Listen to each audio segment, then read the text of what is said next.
Szeretettel köszöntöm a kedves nézőket, az Evangélium című műsorunkat látják.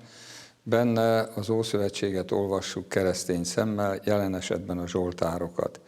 Bemutatom kedves vendégeimet, munkatársaimat, Németh István főiskolai tanárurat, úgyis, mint a Debrecen-Nyíregyházi egyházmegye püspökségén, aki a titkár, a püspök úr titkára, azután főként, mint a görögkatolikus főiskolának, a Szent Atanász főiskolának a biblikus tanárát, és Ciglányi Zsolt főiskolai tanárurat Budapestről, a Szapiencia főiskoláról. Előző adásunkban igazából egyéni panaszénekekkel foglalkoztunk, és most is ehhez hasonlóval foglalkozunk, mégpedig a 7. Zsoltárral. Mielőtt azonban elkezdenénk a mai műsorunkat, hallgassuk meg a 7. Zsoltárt, amelyről majd beszélgetni fogunk.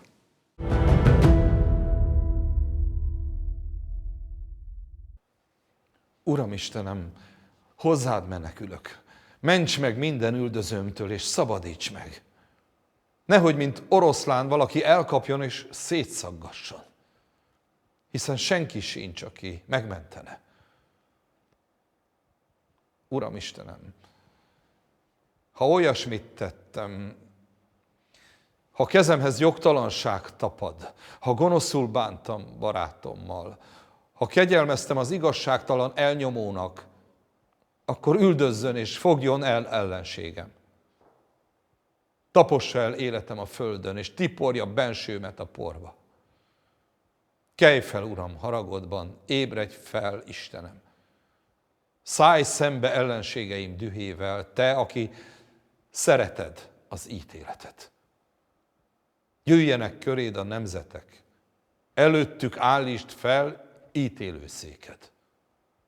Szolgáltass nekem igazságot, Uram, jogom és ártatlanságom szerint. Legyen vége a galádok gazságának, tedd erőssé az igazat.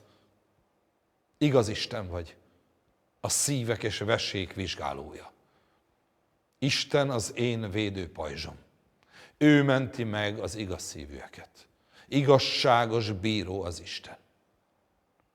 Fékezi haragját, de bosszúja bármely nap fellobbanhat, ha meg nem tér az ember. Bárhogy élezi kardját az ellenség, bárhogy feszíti íját és céloz, maga ellen irányítja a halált hozó fegyvert, és nyilai tüzes büntetéssé válnak. Nézd, a gonosz fogant tele van álnoksággal, és amit világra hoz, veszedelem. Gödröt ásott, kimélyítette, de ő esett a maga ásta verembe. Gonoszsága visszahúl saját fejére, álnoksága fejének tetejére. De én dicsőítem az Urat, aki igazságban honol, a magasságbeli nevének szól énekem.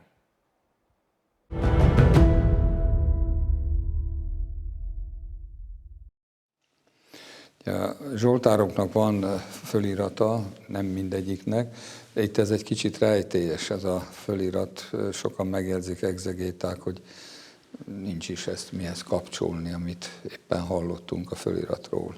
Igen, hát ahogy hallottuk, Dávidnak tulajdonítják ezt a zsoltárt, és a felirat szerint akkor énekelt a benjaminita Kús szavaira válaszul énekelte. Na most maga a zsoltár egy meghurcolt embernek a segélykiáltása Istenhez, hogy szabadítsa meg azoktól, akik a jó hírét a földbe taposták, és a felirat pedig kétséges, hogy mire utal. Mert ugye egy Kusi nevű ember megjelenik Dávid történetében, ő az, aki hírt hoz neki Absalomnak a haláláról. Na most ehhez illene a zsoltár felirata, ami egyébként az, hogy siggaljon, hogy egyedül a zsoltárok könyvében, és emellett csak a Habakuk könyvben jelenik meg, és általános vélemény szerint ez egy síratóének. Tehát, hogy ehhez a történethez illene a felirat, hogy hát síratja a fiát, de ez nem erről szól, ez a Zsoltár, hanem arról, hogy átkozzák és meghurcolják. Na most ilyet Dávid élettörténetében, aki valóban Benjaminit, a Simeinél látunk, aki ugye messziről átkozza a királyt Saul udvarának, vagy Saul házának a halál kiirtása miatt. Na de akkor meg a kérdés az, hogy akkor miért Kusinak hívják. És akkor van, akik szerint, és hát ugye a Kusi az azt jelenti, hogy etióp. Kusita. Igen, úgyhogy ahhoz meg nem illik, őről tudjuk, hogy Benjaminita. És akkor ezért vannak, akik arra gondolnak, hogy ez egy ismeretlen történet, ami nem került bele a Bibliába, hanem a Zsoltáríró tud csak róla, illetve a rabbinikus gondolkodás ezt a bizonyos Kust, ez Saullal szokta azonosítani, hogy ez Dávidnak a Saullal szembeni konfliktusáról szól, hogy Saul őt igaztalanul üldözi. Hát tartalmilag egyébként leginkább ehhez illik, akkor is, hogyha a felirat az nem őt nevezi meg. És hát ugye gyászének, síratás, Dávid esetében találunk ilyen síratóéneket, amelyik szinte Zsoltár, ugye amikor megsiratja Sault és ugye Jonatánt, és itt igazából egy üldözött embernek a panasza jelenik meg. Az üldözött ember nehézségében annyira drasztikusan szól az Istenhez. Talán 3 vagy 4 imperatívusszal is. Kelj föl, ne aludj. Milyen nagy reménysége van ennek az embernek az Istenben, hogy oda tud fordulni hozzá. Szinte felszólítja az Urat, hogy most az én ügyemmel is foglalkozz egy kicsit. Látod, hogy milyen nagy nehézségben élek, milyen rossz dolgok vesznek engem körbe, és a zsoltáros megdöbbentő és csodálatos módon ebben a nehéz szituációban imperatívusszal, felszólítással fordul az Istenhez, hogy most pedig foglalkozz az én ügyemmel, és az Isten foglalkozik. Igen, ez az érdekessége, hogy ezek az imperatívuszok, tehát gyakorlatilag mintha Jézus mondaná, hogy zörgessetek és ajtót nyitnak nektek, kérjetek és kaptok, tehát, de nem egészen, hát hogyha Istentől valamit kérünk, akkor adj Uram, vagy, tehát mi is azért hasonlóan szólítjuk meg, tehát annyira nem, talán nem problémás, de végülis Istentől mindig is kérhetünk valamit. Igen, de a korai zsoltároknak az szépségét az adja, hogy ez a kor, ez Istennek a szuverenitását, tehát az ő minden fölött álló hatalmát hangsúlyozza, és azt gondolja, hogy a jó is és a rossz is Istentől jön, és az ember nem kérheti számon Istent, hogy mit ad neki, miért ad neki. Egyiket kedvelem, a másikat nem. Ez hozzátartozik az ő szuverén hatalmához. Persze nem szeszélyesnek gondolják el, igen, de van a Bibliában, de akkor is ez van.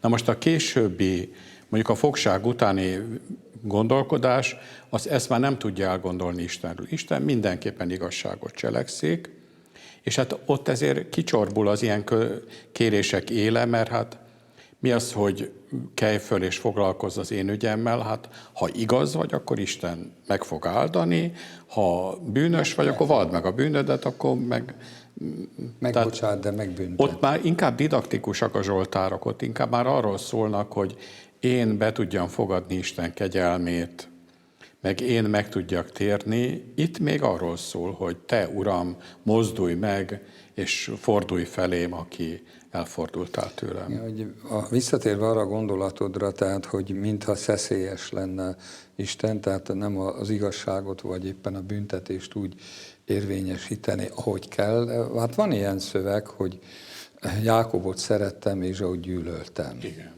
Tehát ami szintén, vagy nagyon sokszor a Káin-Ábel áldozatánál nem értjük, hogy most miért van az, hogy Isten egyiket elfogadja, a másikat nem, és akkor próbálunk morális választ adni, hogy biztos a lelkülete, stb. Nem.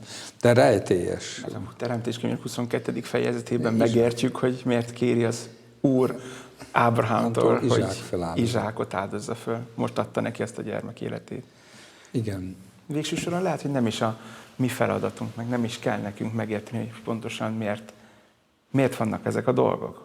Inkább valahogy a zsoltáros is azzal számol, hogy megtörténnek ezek a dolgok az Isten miatt, de még ilyen szituációban is próbálja egy kicsit felhívni az Istennek a figyelmét saját magára, hogy Na de azt is mondja neki, hogy mert te nem ilyen vagy. Tehát, hogy ez nem ilyennek ismertünk meg téged, hogy te a rosszat teszel az emberrel, hanem inkább azt ugyanannak ismertünk meg, aki igazságos vagy és kegyelmes. Hát minden bizonnyal, ha ez a tapasztalat ott van, akkor nyilván ez is egyfajta tapasztalat, de Istennel kapcsolatban vannak azért másféle tapasztalatok, mondjuk még, hogyha nézzünk egy avilai Nagy Szent Terészt, amikor ugye alapítják a kolostorokat, és egy bűrűn mennek át, és a vízbe ugye beleesnek, és utána pedig ott szárogatják a ruhájukat, és akkor van az a vízió, hogy látja, és akkor mondja, hát Uram, látod, mi mennyit teszünk, meg a te ügyedbe fáradozunk, és mi a te barátaid vagyunk. És akkor Isten azt mondja, hát én így bánok a barátaimmal.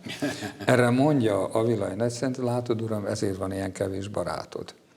Tehát igazából a szenteknél is megfigyelhető, akiket hát nagy tisztelettel és hallatlan nagy egyéniségnek tartjuk, mondjuk Avilai Nagy Szent Terészt, aki hát egyházdoktor is, és tulajdonképpen ilyen viccesen beszél, vagy beszól a Jóistennek, tehát nem áll távol a későbbiektől sem, ez a fajta hang nem, amit itt találunk. igen, emberi tapasztalat általánosan, az biztos, hogy ez egy tényleg, ahogy már említésre került, nagyon-nagyon régi zsoltár. Még az Úr kifejezés is olyan terminuszokat, kifejezéseket használ az Istenre, ami a későbbi biblikus irodalomban szinte teljesen idegen, és a kánaánita nyelvekkel mutat rokonságot. Szóval, hogy egy nagyon régi tapasztalat, hogy az embernek néha rossz, és az embernek, mikor néha rossz, próbál az Istenhez fordulni, mert reménykedik egy olyan Istenben, aki segít rajta. És lehet, hogy ebben tudunk mi is kapaszkodni mind a mai napig, hogy a mi Istenünk is olyan, aki segít rajtunk, és meghallgat minket. Hát ez mindig is ez van. A zsoltáros nyilván azért mondja, és ezek a szövegek azért maradtak meg, hogy Istent igazából befolyásoljuk, és jó indulatát elnyerjük. Azonban tényleg az embernél meg kell, hogy jelenjen az, hogy végesek vagyunk, és Isten jobban tudja azt, hogy velünk, vagy nekünk mi való. Tehát mint a gyümölcsnél, hogy miért éri a hideg, miért éri a eső, amikor azt mondjuk, hogy sok, meg lehet mondani, tehát valószínű az ember megmarad embernek, és nem tudja átlátni Istennek a cselekvéseit. Igen, hát az ószövetségi hit azért ugye az nagyon nagy hit, mert sokszor a fizetség, meg a jutalom reménye, meg az örök élet reménye nélkül kell tudni a Istenben megbízni. Igen, most áttérünk a mai adásunk második felére, előbb azonban meghallgatjuk az ide vonatkozó szöveget, és utána folytatjuk majd a beszélgetésünket.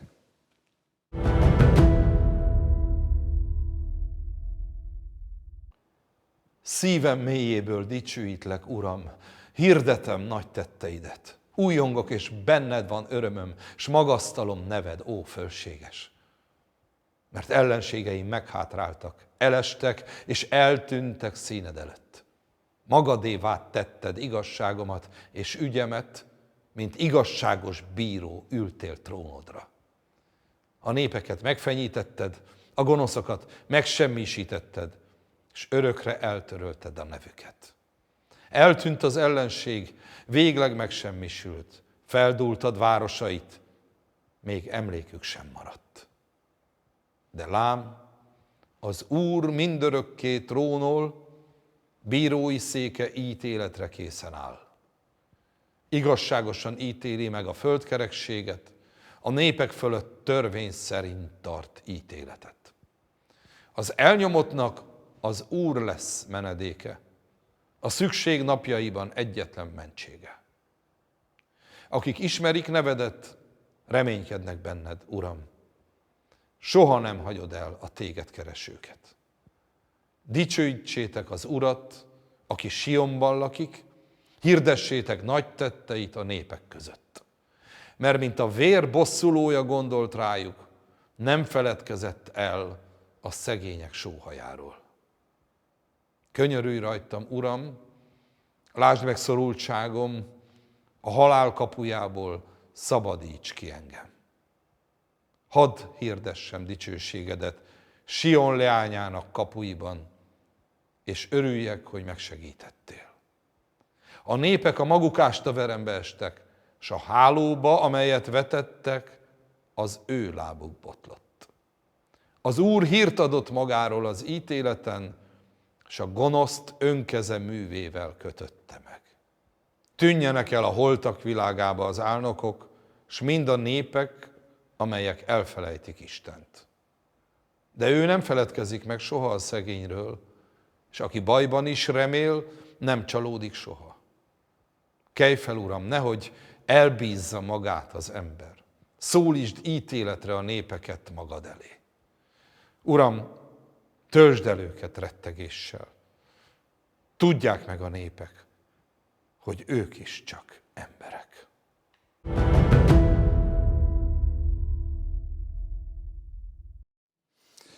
A mostani 9-10. valahol egy Zsoltárnak számít és hosszabb, mint amit itt most felolvastunk.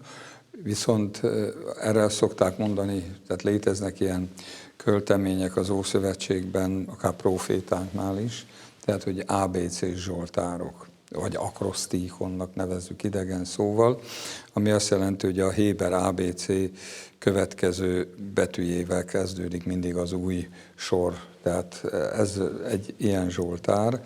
Ugyanakkor itt, mintha már kevert műfajú, azt is mondjuk róla, hogy van benne panaszének, hálaadó ének, dicséret, és antológikus Zsoltárnak is mondják, hogy bizonyos fordulatai előfordulnak más Zsoltárok. És a Zsoltároknál ez egyébként úgy probléma, hogy nagyon gyakran ugyanazok a motívumok, témák, azok visszaköszönnek.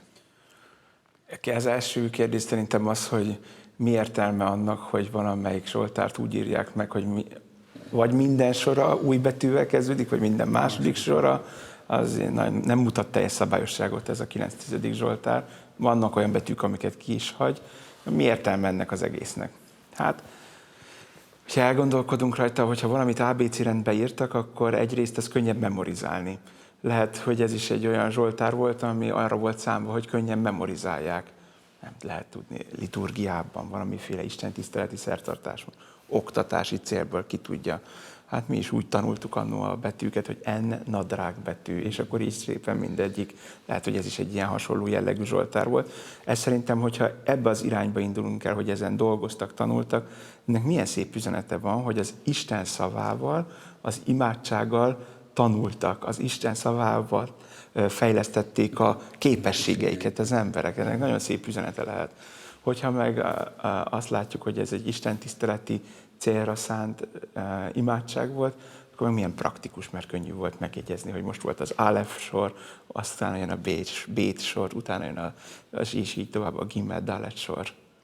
Igen, ugyanakkor tehát ez a Zsoltár egy ilyen összevont Zsoltár, vagy szétbontott Zsoltár, tehát a számozással kapcsolatban is mindig szoktuk említeni, hogy itt aztán változik a héber vagy a görög igen, itt maradt le felirat. a Septuagint, tehát a görög fordítás is nyomában a latin, a vulgáta is, és annak a nyomán a liturgikus könyveink mai napig egy számmal, tehát ettől fogva majd, ami nem tudom, 22. az egyikben, az 21. a másikban, és hát ez még ma is okoz bizonyos zavart, főleg azért, mert a liturgikus könyvekben így maradt meg, de a bibliák azok általában most már egységesen a héber számozást követik.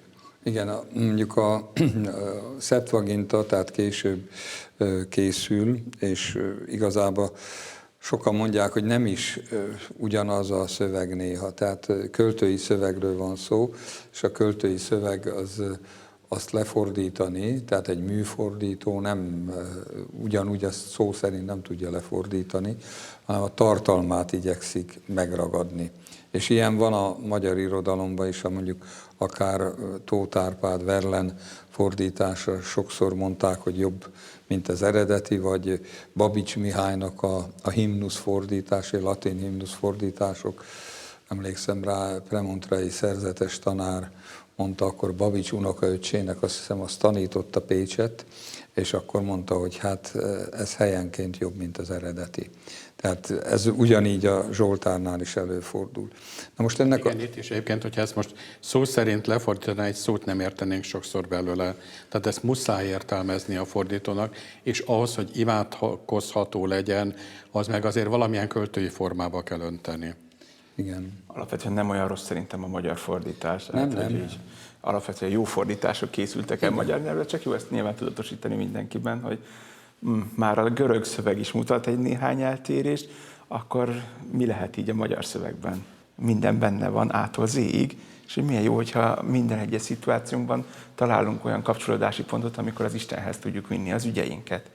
Igen, hát főként ez azt hiszem, amikor ABC és bizonyos értelemben didaktikus jellegű, tehát hogy Istent, ahogyan mondjuk a 104. Zsoltárnál minden műve dicséri, úgy lehet azt mondani, hogy minden helyzetben lehet dicsérni Istent. Tehát ha visszagondolunk arra, hogy mert szokták mondani, hogy Isten az hallgatott, nem volt ott mondjuk Auschwitzba, és hogy például sokan lettek hitetlenné, de azért arra is van példa, hogy valaki ilyen szélsőséges helyzetben, tehát amikor az életét kioltják, akkor is Istenben bízik. Igen, hát mert ugye ez főleg keresztényként azért más megélni, mert keresztényként, amikor nagyon szorult helyzetbe kerülünk, akár szenvedés miatt, akár meghurcoltatás, megaláztatás miatt, akkor azt érezhetjük át, hogy most a megváltó Jézus beengedett bennünket az ő legbensőbb életébe, ahol ő maga is a Golgotára vezető úton ezeket mind átjárta, és sokszor talán akkor vagyunk a legközelebb Jézushoz, amikor ezeket a nagy nehézségeket megéljük, és fölismerhetjük, hogy most részünk lehet abban, hogy vele együtt hordozhatjuk az ő keresztjét. Feltétlenül éppen Klaus Bergernél olvastam, és idéz egy rabbit, aki hát látja, hogy a zsidó közösséget azt ott felszámolják, és ott végzik ki az embereket, és akkor hát imádkozik Istenhez, és akkor mondja, hogy milyen hatalmas lehetsz te, aki ezt eltűröd, és nem avatkozol közbe, hogy milyen nagy lehet a te hatalmad, hogy így együtt szenvedsz velünk, stb. Nagyon szép lehetne egy Zsoltárnak is nevezni, emlékszem rá, hogy nem a halálé az utolsó szó, vagy miért engedi az Úr, hogy szenvedjünk, és ott ennek tulajdonképpen ma úgy mondanánk Ukrajnában élő rabbinak, amikor ott kivégezték a zsidókat, tehát valószínű ukránok lehettek, akik ezt megcsinálták, nem tudjuk biztosan azért, és akkor ő ezt imádkozza közbe, hogy milyen nagy lehet a hatalmad. Na most, hogyha minden helyzetben Istenhez fordulhatunk, akkor viszont hogy Isten mindenütt jelen van, mindenhez köze van az életünkben, akkor igazából mégis ezt a feszültséget, az Istentől való eltávolodást, ami a zsoltároknak igazából egy toposza, az mégis átéli az ember, vagy ha ezeket átéli, akkor is megtapasztalhatja Isten közelségét. Na de nem erről szól Jézusnak a kereszthalála? Pontosan. Hogy az még akkor is velünk van, amikor az ember az Istentől való elhagyatottságát átéli. Tehát nincs az életnek olyan pillanata, paradox módon még az sem, amikor elhagyatottnak éli meg Istent, hogy akkor ő ne volna ott jelen, és ne maradna az emberrel. Igen, hát ennyi fért a mai adásunkba. Én megköszönöm munkatársaimnak a mély és érdekes gondolatokat, a kedves nézőknek a megtisztelő figyelmet. Az Evangélium című műsorunkat látták, benne a zsoltárokat olvasjuk és arról beszélgetünk. Legközelebb is találkozhatunk itt, ugyanebben az órában, a viszontlátásra.